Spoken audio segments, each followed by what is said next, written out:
Alam na ni dating Pangulong Rodrigo Duterte ang pag-endorso ni Vice President Sara Duterte kay re-electionist Senator Amy Marcos. Ano naman kaya ang naging reaksyon ng dating Pangulo sa kontrobersyal na hakbang na ito?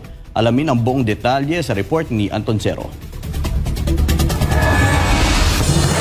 No comment lang si dating Pangulong Rodrigo Duterte sa ginawang pag-endorso ni Vice President Sara Duterte kay re-electionist Senator Amy Marcos ayon kay Hanelet Abansenya. Muling nabisita ng mag-inang Hanelet Abansenya at Kitty Duterte si dating Pangulong Rodrigo Duterte sa kanyang detention facility sa International Criminal Court o ICC. Sa kanilang pagdalaw ay binahagi ni Hanelet na nananatiling matatag at maayos ang kalagayan ng dating Pangulo. Patuloy niya ang kanyang panalangin at pananalig na isang araw makakalabas din siya sa pagkakapiit. Okay na siya.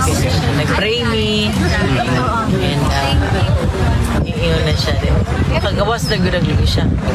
Yes. Manifest good niya. Pagdating sa posibilidad na makabalik si dating Pangulong Duterte sa Pilipinas, buo ang pananalig ni Hanelet na may mas mataas na kapangyarihang kikilos para may sakatuparan ito.